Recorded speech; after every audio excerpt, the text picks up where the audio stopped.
We'll get started. Okay, this is where last time we talked about how Buddhism, just gradually declined and, resurge of Hinduism took place. We'd already talked about Ashoka and the language and other things just for revision.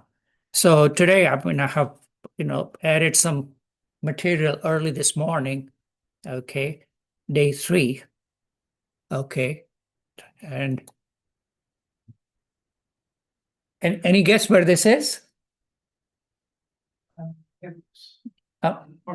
Yep, that's what I thought that's in the news. So I just thought I'll put in, because it's amazing how, after ancient time, this waterways are still equally important, the narrowest passages, in the old days, like when we talk about the Periplus of Erythraean Sea, the book, the Greek classic, we talked about this ocean trade, between Mesopotamia, Greece, and India. And it's still very much relevant after 2000 plus years, So this is a map, and this is the modern map, of the Gulf of Oman and Muscat. And so you can just see so it's just saying that time changes, and so from spices to oil, basically that's what we have changed. And then instead of fighting with cannons, we are fighting with missiles and drones. So it just, it was ironic how, and this is, I don't know, I mean, the history people would know this name, but this was a word that was new to me when I did a class on human evolution. And this was the passage when the earliest humans walked out of Africa because the sea levels were low. So Baba El Mende, okay, so narrowest. And this just because I'm a James Bond fan, so this figured in one of the James Bond movies, you know, The Tears of Allah. So this was, was a remake of a movie called Thunderball. And, if you may remember that this was the Tears of Allah, which is where the weapons where the nuclear devices were hid, to block the Strait of Hormuz, and the Bab, and and so this is, okay, and this is the other map. This is a satellite map. Okay, it shows, and this is a small island of Perim that was referred in the Periplus of Erythraean Sea. Okay, it was controlled by Yemen, and Yemen before the rise of Islam, was like the kingdom of Sheba was over there, for the biblical this thing. And I remember I talked about the island of Socotra that is part of Yemen. So how the history just jumps in. And by sheer I was reading a book about history of capitalism. This is a new book that is written by a economy scholar and historian. It's a big tome of about 1,000 pages. And it's when did capitalism start? And his a brief or argument was that Aden was the capital of capitalism earlier. Now, we always associated with Renaissance and Genoa, that's the earliest. Venice, was the kingdom of capitalism. But so I said, okay, well, we had very Western-centric view. But when you look at the old world, there was merchants were getting there from all over, Africa, Egypt, China, India, Greece, Rome, they were the crossroads of the Indian Ocean. And so that was, and that makes sense. And they were like insurance was a thing because, because I grew up in India and there was a system in word called hundi, means like a promissory note, that you will pay so much money. Okay. And they were like insurance, and the trade was, basically on, with handshake, like honor system and the families type of thing. And this was involved all nationalities, just not just Indians, but Persians and Jews from Middle East, okay, and the Zen people, because Zan's people, Z-A-N-Z, and the Zan stands for Zanzibar. So there was the African kingdom of, Exum. So they were also involved in trade. So it was really multiple ethnicities which were involved. And this is one of the paintings by the Portuguese ships in the Gulf of Aden. And this was Stamp of Aden that was now obviously the Brits had the gunboat diplomacy, and in 1837, the East India Company captured this island, and they controlled Aden for a long time. And it became extremely important after Suez, and that is the one anna, half anna stamp. Anna was the currency of the British Empire, British Indian Empire, ANNA, Anna. So it was based 16 annas was 1 rupee. So you can see the currency of Aden. And another book that Mr. Dalrymple, and his son is also a historian, he's writing down the book about, like when the British Empire was dissolving in India, there was actually a talk of controlling a central government in Delhi and making part of Aden, United Arab Emirates, and Burma as like independent states. Being, the central government would be in Delhi. So, and the Indian National Congress had actually a branch in Aden, because that time, Aden was just a small village that relied on dates and dough. So there was, because it had fallen.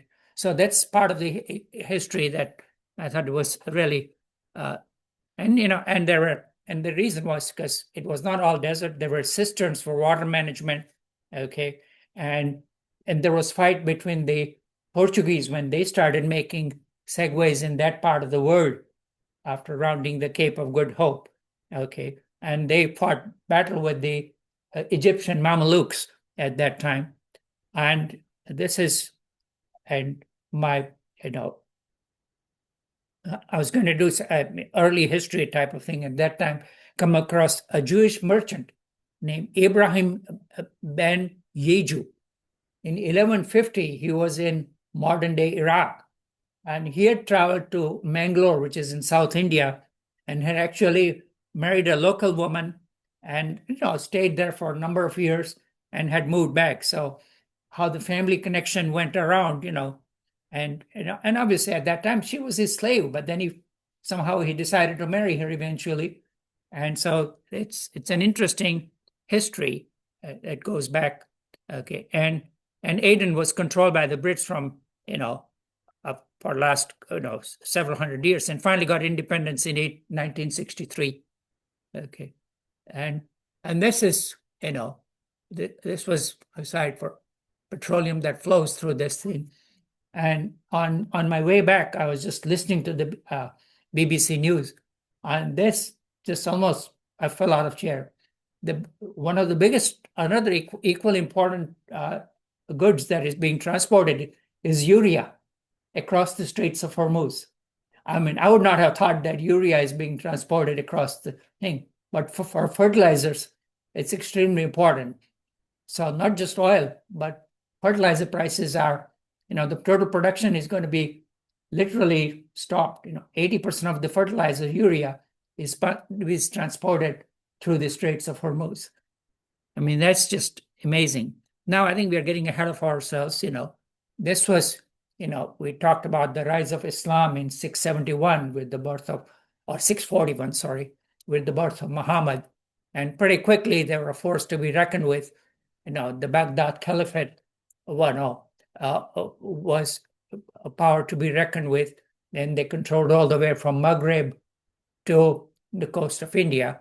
And, and now there was their view of enlightenment, and there is now for those of you who like science history, there is a British physicist named Jim Al-Khalali, and you can see in the corner, that is the book by Jim Al-Khalali.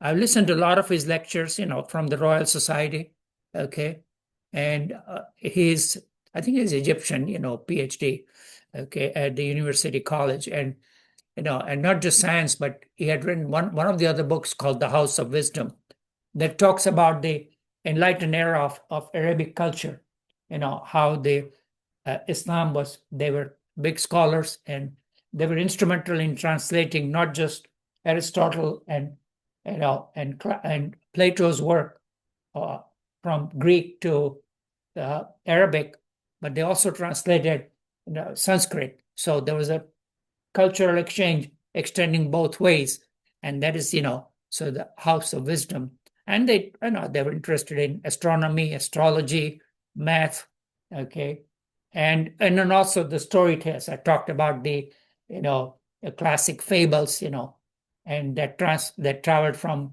India to Persia, called Kalila and Dimna, which I talked about in the first class. And also from by that time, the Silk Road was very much the land route was thing. So paper printing was around. So they had some amazing amount of scholarship. And this was the rise of math that and we already mentioned a guy named Baramek, who is actually the architect of Baghdad. And the Baghdad was a city that was, because the capital of the caliphate was transferred from Damascus to Baghdad. Okay, and that's where the it was translated into a round structure, a wall structure. And he may have gotten the idea from the Buddhist viharas, which were around at the universities, because he was a Buddhist scholar who had converted to Islam and was born in Central Asia, place called Balkh, north of Afghanistan, and had moved to Baghdad. And so I mentioned a little bit about him. So there was a huge cultural exchange. Okay. Another important thing that took place was, you know, I mean, some of the history was fascinating. That in 1085, because I'm sure most or perhaps all of you know that part of Spain was under Islamic conquest for almost 300, 400 years, from like 800 to about 1000, and until when finally Cordoba was liberated. And that just brings you back to, if like at least like a lot of men, I was a fan of Lawrence of Arabia. And you remember the scene from Arab when, Lawrence goes to, King Faisal, the glory days of caliphate, when Arabs control Cordoba. There were libraries in Cordoba. It's time to be great again. There was a quote from the movie Lawrence of Arabia, just to refresh. Okay. And Cordoba was center of learning and cultural exchange. And for, about several hundred years, the Christians and the Muslims stayed in peace, perhaps because the Christian army was relatively weak and they were just waiting for the right time. And in 1085, finally, Alfonso, the king of Leon, which was part of France, he had enough power that decided to take on Islam, but went along with a capable general, a guy named Roberto Diaz. Roberto Diaz is better known as El Cid, okay, the warrior, and there was a movie back in the 60s called El Cid, okay. So this was, a big, and that was, finally the Christians were able to kick the Arabs out of the Iberian Peninsula, and were able to capture Gibraltar, So this was, the big cultural exchange. Now, at that time, the Library of Cordoba had almost 40,000 books, while the libraries in Europe, had probably maybe about 1,000. So it was a huge cultural exchange that took place, with various sciences. Okay, and also, some of the names that the Arabic names you may not recognize. A guy named Ibn Sina, which was called, in Greece, it's called Averroes. Okay, and the founding of algebra, which we'll get to in just a minute. Okay, all right. I was going to slide with this slide, but then I decided everybody knows this. Okay, light, Eureka. Okay, now, and obviously everybody has sort of Archimedes' name. How many of you had heard all of these three names before? Okay, yeah, this is,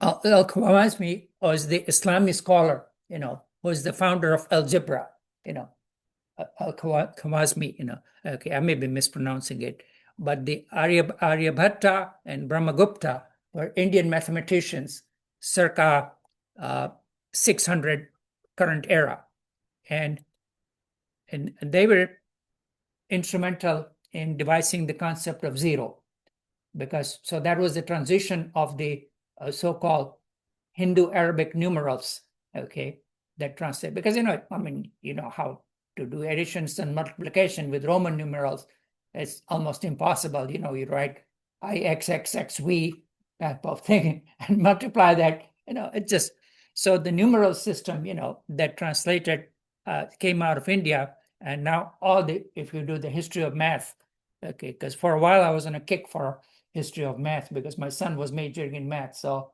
I read a lot about history of math and various branches of math. So that's where these concepts were, and these were actually put in words because Indians were, as I mentioned in the past, they're notorious. They didn't write down anything. So this was recited in poetry type of thing in classical Sanskrit.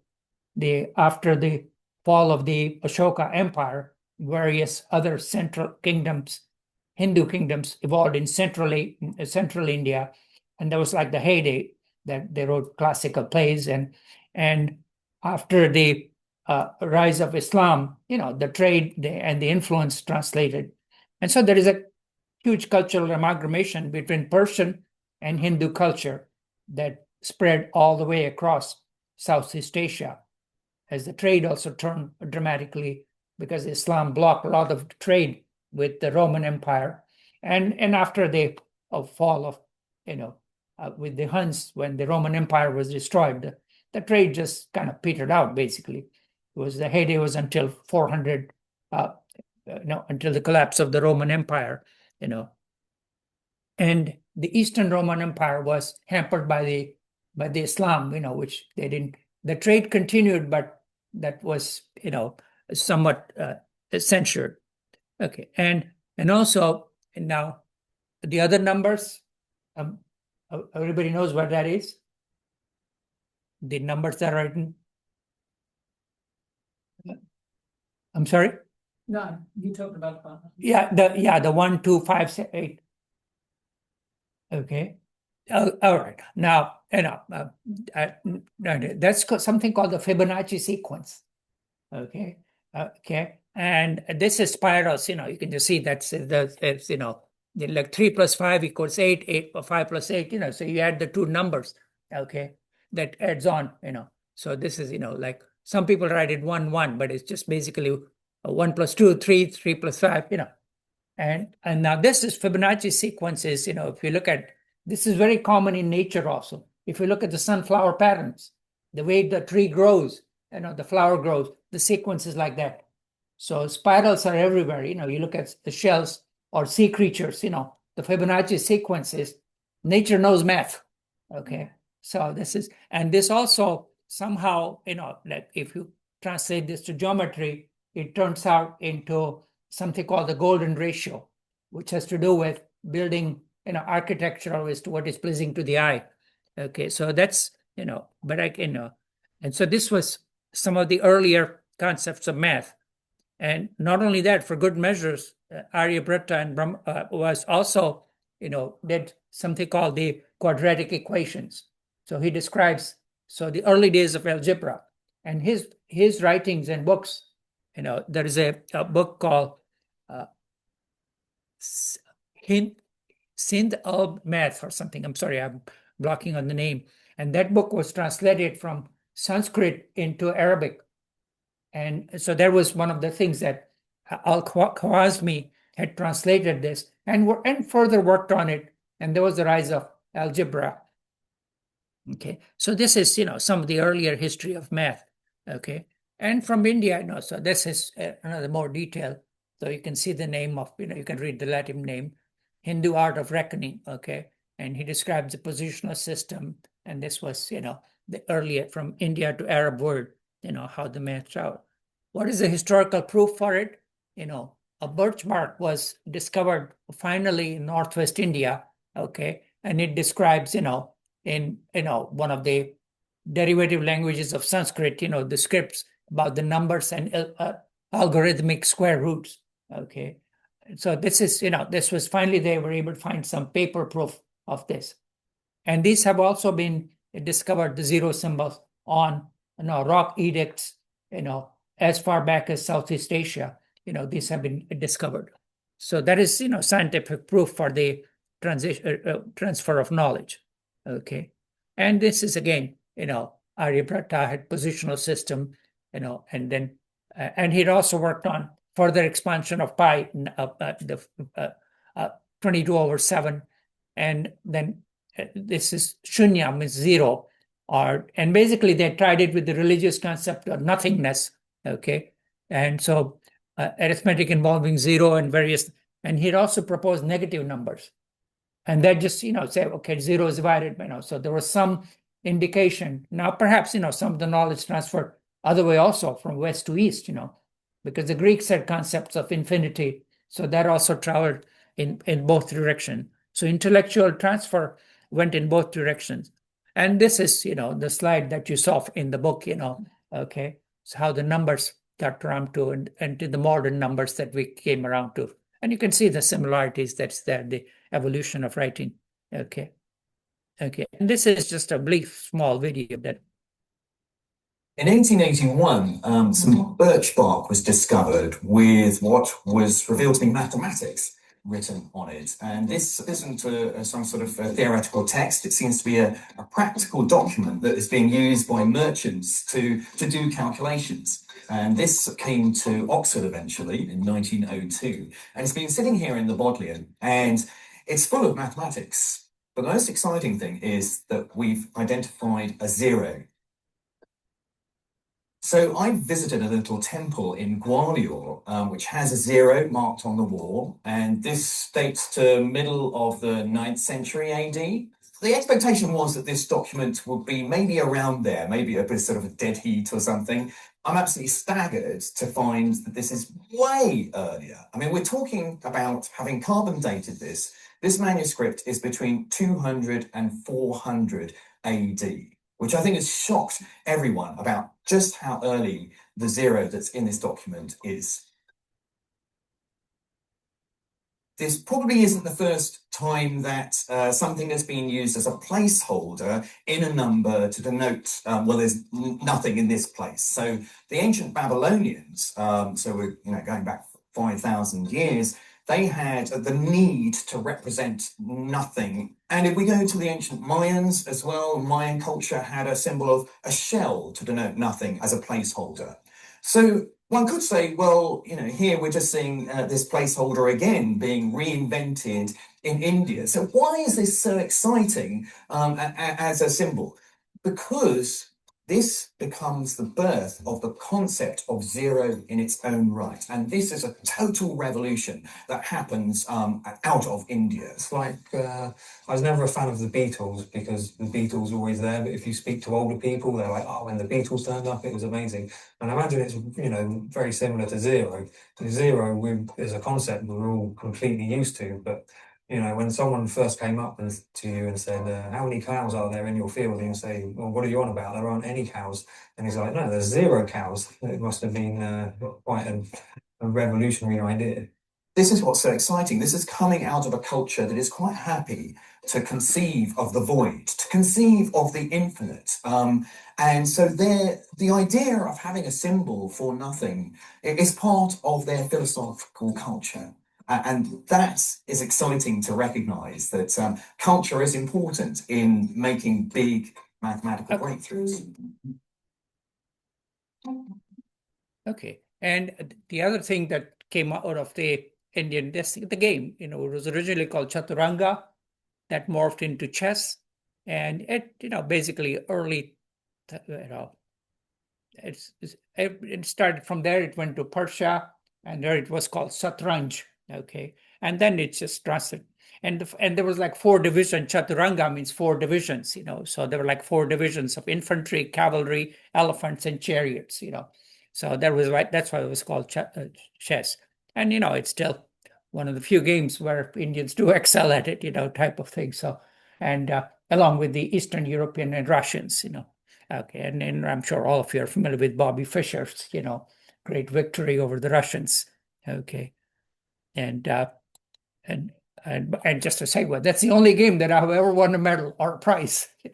Okay, when I was in pre-med, we were, and so this is, and this is Fibonacci encounters during his travels to North Africa. Okay, and he publishes Libre Abaci, Book of Abacus. Okay, practical guide again for merchants because the trading was important. And so that's, and obviously people realized that it had a huge value in terms of accounting. Okay. And later on it caught on. And then again, his book, initially it was relatively slow from, North Africa. I've traveled to Palermo. Okay. And then various other European scholars got into it. A guy named Michael Scott, traveled, and he made it popularized further. Okay. And then just it gradually, really caught on in the span of a couple of hundred years over Europe and became very practical. And this was the rise of Venice. And so it became a very practical value. In the meantime, so I think we've beaten that subject to death. What was going on in South India? The North India was already almost coming under the control of the Islamic culture, Islamic Sultanate, which we'll get to a little later on. But South stayed because it was north-south traveling was rather difficult. You can travel east-west, which is easier because, the Islam, there were mountain ranges and cross across with horses. And the horses did not do too well, in the hot climate, because India originally did not have good horses, that came from Central Asia. And there was a big item of trade, as to balance wise. When the spices went one way, horses went the other side. So a lot of the Indian princes were imported thousands of horses. And even as late as 1500, Russian merchants were out as horse trading person. They went by land, to sell horses. Okay. And these were some of the southern kingdoms in the powerful maritime. And they started looking, towards further east. And by this time, just like what happened in Europe with the Hanseatic League and the Venetian guilds, okay, the South Indian merchants had merchant guilds that had established. And as you can see that how now people have been crossing oceans for a long time, as we alluded to. The South Cetacean has settled in Madagascar the same way. People were traveling through the, again through the narrowest patches, the Strait of Malacca, which is somewhere here, between the Malay Peninsula and Indonesia. So they went around, and so that was, the way to travel to China.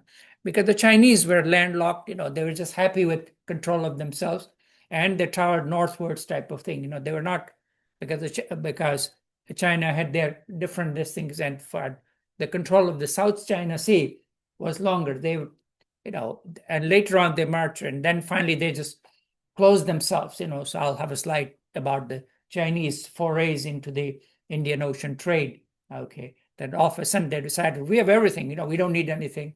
Okay, come and pay homage to the great Chinese emperor. So that they changed their philosophy substantially.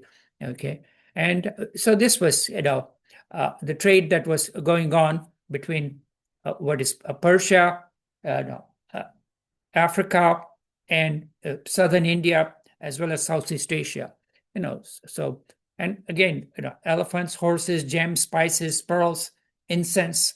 Okay. And obviously, cotton and silk were equally important. So varieties of, polities evolved. Okay. Now, at the same time, with the resurgence of Hinduism, the South Indian empires were big into. Okay. Oh, come on now. This should play.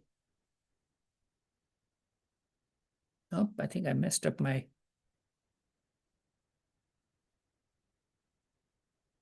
It's supposed to be a video here for, I think it does not want to play nicely for me. Okay, I'll send it out separately type of thing, because I'd created a nice little video of the varieties of huge temples that were built in South India.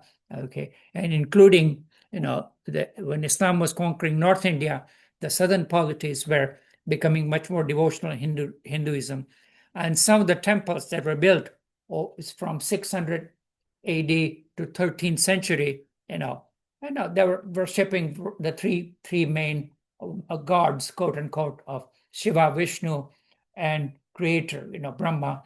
Okay, but not only that, they were not above depicting day-to-day pleasures, including the great Kama Sutra on the wall carvings, and including some that were what the Puritan Victorians would consider risque. That just shocked them when they discovered these things about, actual graphic depiction of sex act or fellatio on the walls. It's just a very small portion, but some of the temples in South India, I mean Central India, sorry, I should correct myself, temples of Khajuraho.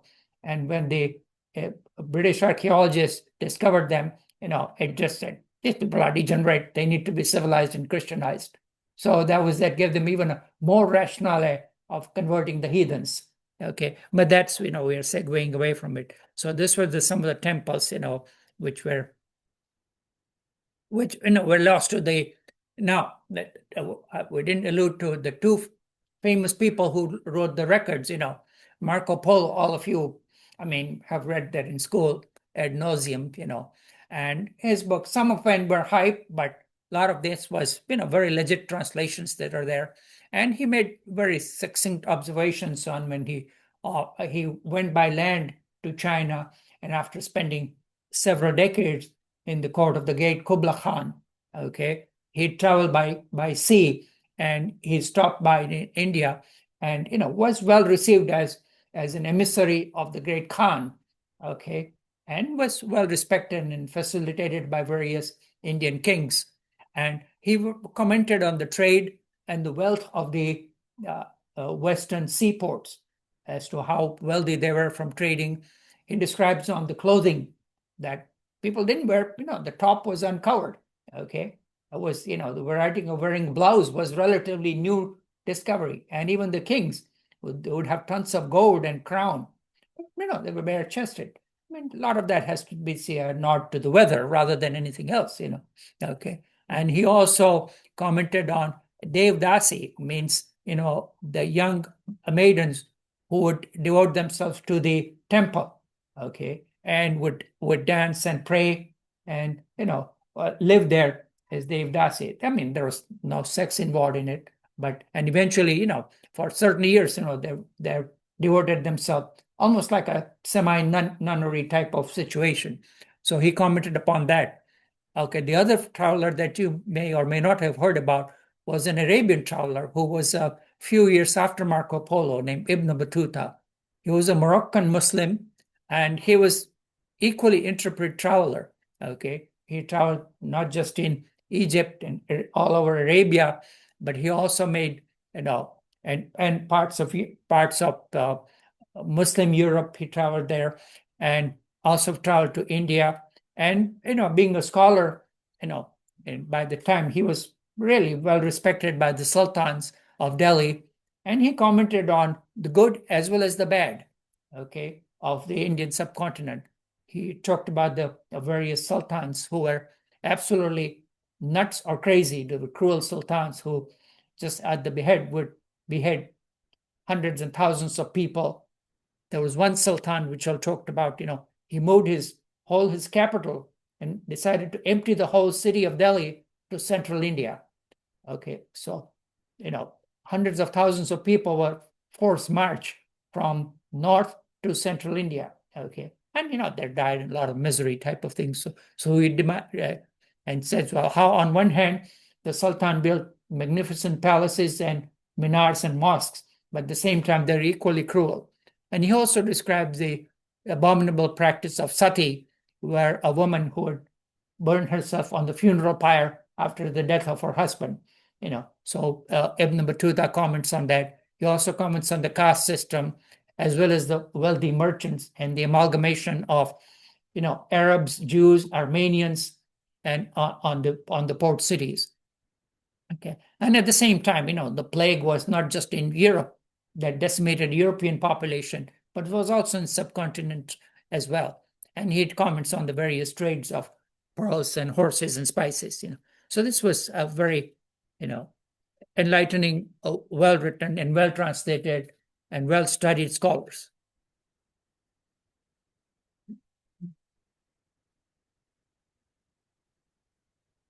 Okay, I think somehow my videos are not playing. Is it part of the problem with Zoom? Because I thought I had a video here. Yeah, definitely there is. Yeah, there is some glitch with the media type of thing. So, okay, well, I think that will save us time. Okay, and now, and this was, I think you may have seen this slide as to how Hinduism is spread from India all the way to, you can see, which is Cambodia, modern day Cambodia, and a small island called Java and Bali, okay, and Angkor, okay, and not, and then again at the same time, I should probably use the word Hinduism as well as Buddhism spread, from India all the way to Burma, which is now Myanmar, Sri Lanka, okay, which is the island of gold, and Malaysia, Sumatra, and I didn't go that far as Philippines, obviously, but now these are some of the older names, that you may not be familiar with. This is a map that tells you about this map. This is the Malay Peninsula, okay, and this is modern day Vietnam, and some of these names are very, very clearly Hindu name. Indraprastha. Indra is the equivalent of Thor in Sanskrit. Okay, Vijaya means victory. Okay, and so a lot of the names are based on Sanskrit culture. Okay, and even in Thailand, there was a kingdom of Ayodhya. Okay, that's the city where the great epic of Ramayana was supposed to have occurred, in the kingdom of Ayodhya. Okay, so all of this cultural transfer just gradually occurred over a few hundred years, from uh, India to Southeast Asia. Okay, and okay, I think so. This is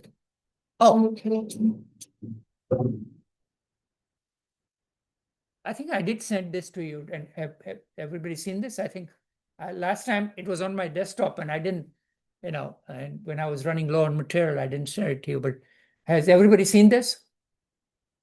Okay, I did send it, I think, but sometime with the new system, it doesn't. Okay, so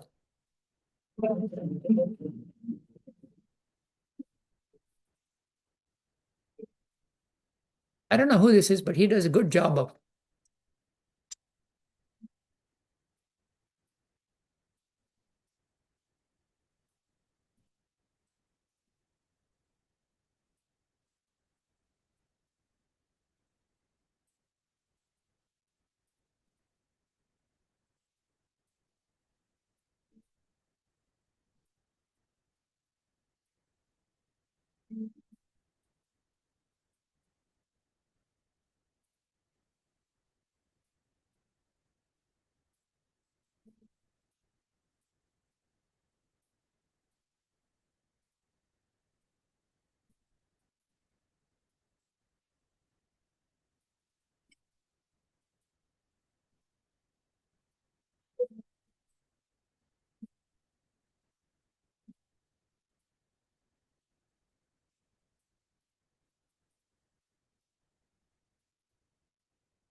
Okay, so some of these names are may not be familiar with it, but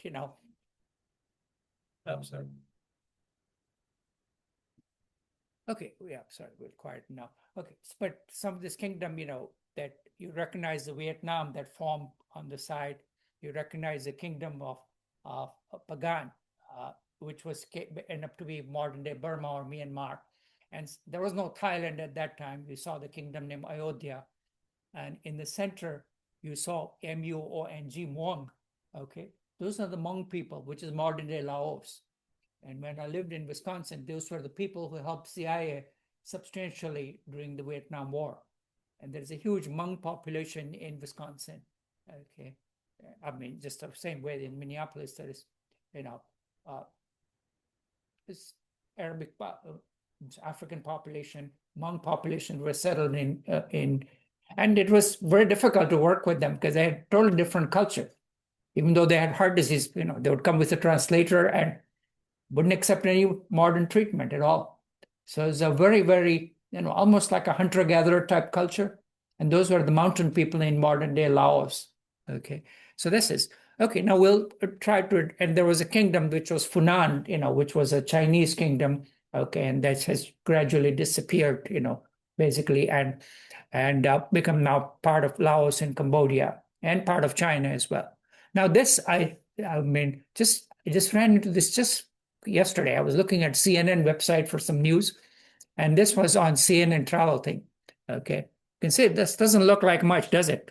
Okay, all right. This was in Sri Lanka around 1900 or something like that.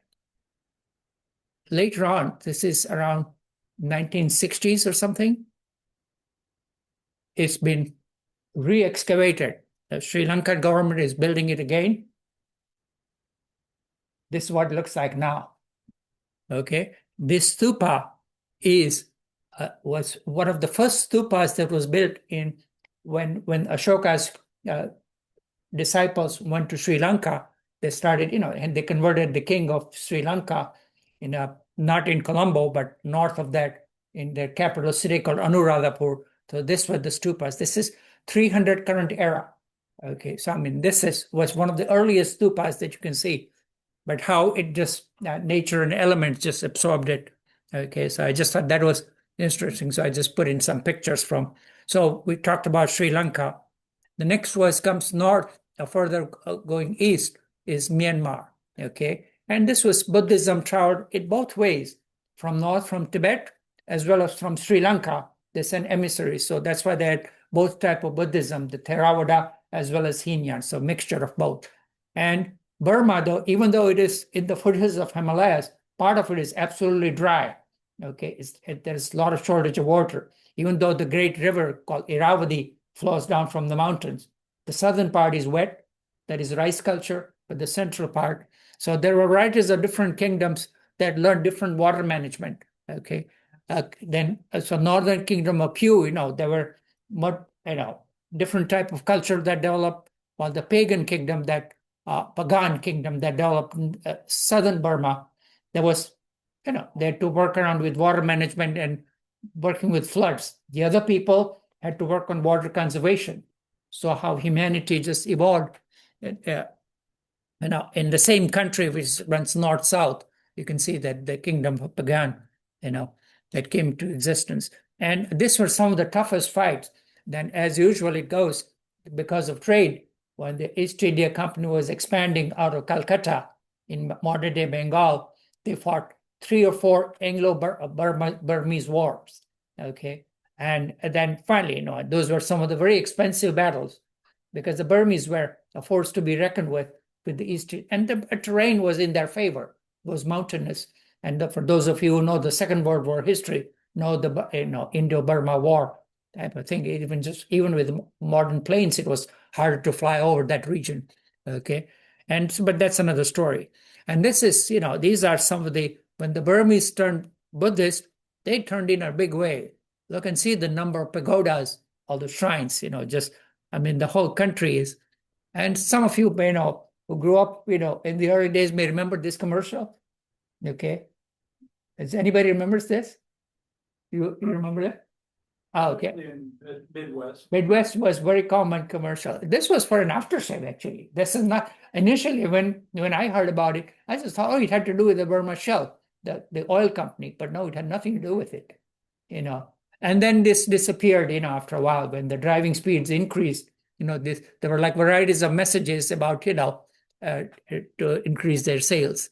Okay, so this is, and these are some of the more temples, of Burma, which the whole country is, and again, they have the ethnic violence with the Burmese, with the Muslims, which were migrated from north, and so the ethnic violence is continued between the Buddhist and, okay, but that's modern history. We don't have time. And this is the biggest empire, which is of Hindu culture, was modern day Cambodia, which was the Khmer Empire. You can see how it gradually started, near the water and expanded, controlled a large area of Southeast Asia. And their heydays were around 800 to 1400. Okay, and the name is more Hindu-based Kamboja. Okay, and that turned into Cambodia. And this was, and the prince from what is modern day Java, went and, decided to settle and, set up an empire, which became the Khmer Empire.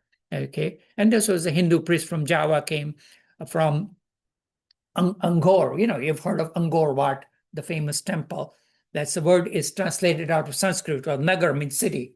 Okay, so translated, and then again, so there was, and the whole of culture en masse was transferred from South India to this thing. Not only just the gods and the belief systems, but at the same time the writings kept, the epics, the dances, all of them got gradually translated to modern day Cambodia, and they're still very much practiced.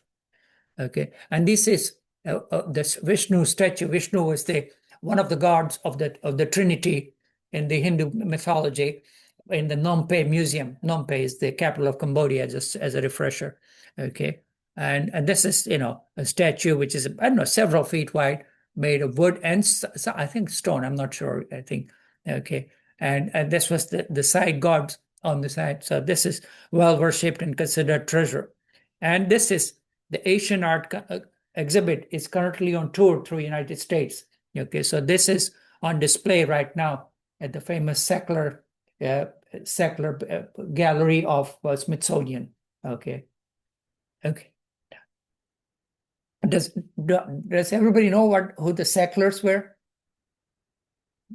Okay, I'm sorry. Drugs. Drugs, yeah. They were the big pioneers of Purdue Pharmaceutical cells. The OxyContin scandal. They made their money in OxyContin. He was a psychiatrist. I did a class on history of drugs. And that's when I learned. I said, my goodness, he started the advertisement campaign for antibiotic. Then they bought a small company and started marketing codeine and Percocet. So the whole drug epidemic of prescription drugs that took place, so they were big into donating money also. So he was big into collecting Eastern art and Buddhist things. and he donated money to the Metropolitan and also to the Sackler Gallery. And after the scandal and this thing, now they're trying to erase his name, but the Sackler Gallery is still there as part of the Smithsonian. You go to the side, there's a Sackler Gallery. And that is going to be also on the West Coast, the Asian Art Museum. So this Vishnu temple is being loaned by Cambodian museum to all around the world, including Europe as well as this thing. So if you're traveling, and this is the famous temple of Angkor Wat, okay, which is that from Hindus, and it changed faith from Hinduism to Buddhism, was built from around 1100 to 1300. So lasted for only about a couple of centuries, and it was gradually abandoned and was rediscovered by the Portuguese. Okay, and it took only about 30,000 workers for 30 years. Okay, hopefully, and these are some of the images. You can just see how huge this complex is. One of the okay, and it's again, there's a moat around it for water management. Okay, and these are some of the carvings that are done about. Now, this is the mythology of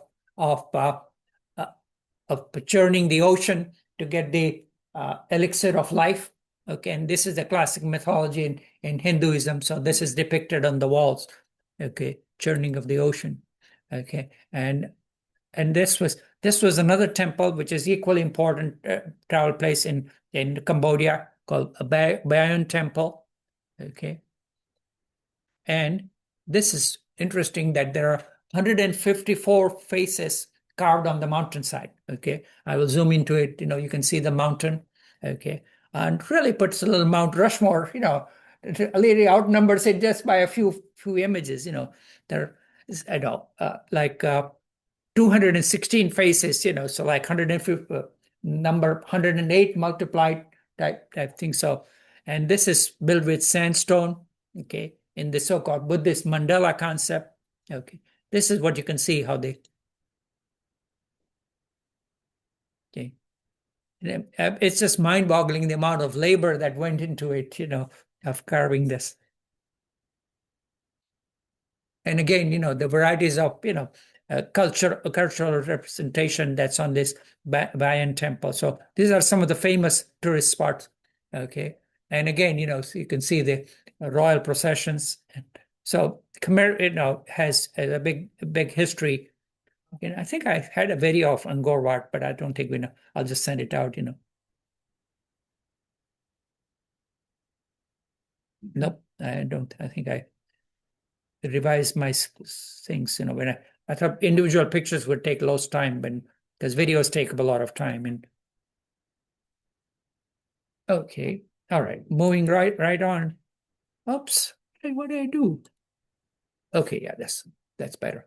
Okay, this is moving on to the next one. I mean, all of you have seen The King of Siam, in Broadway as well as in movies, and the name changed to modern day Thailand later on.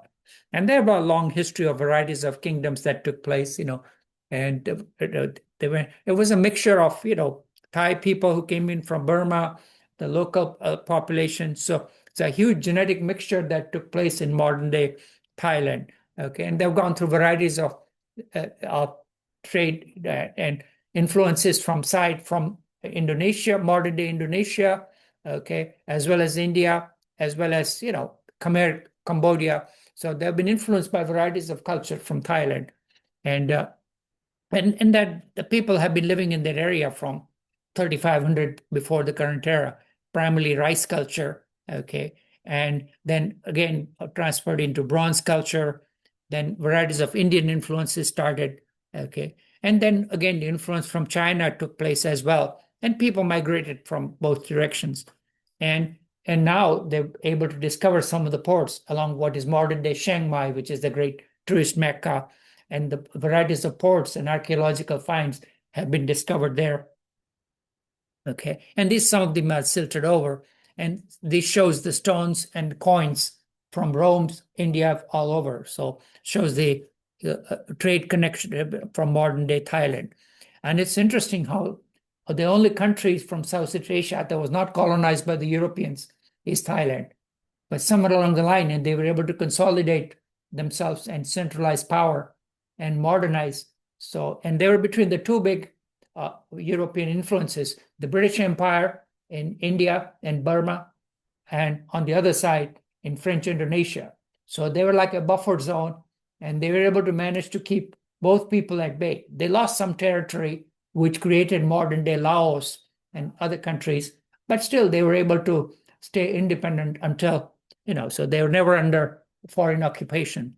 Indonesia became Dutch, Malaya became British, and all of Laos and Indochina became Vietnam, became French.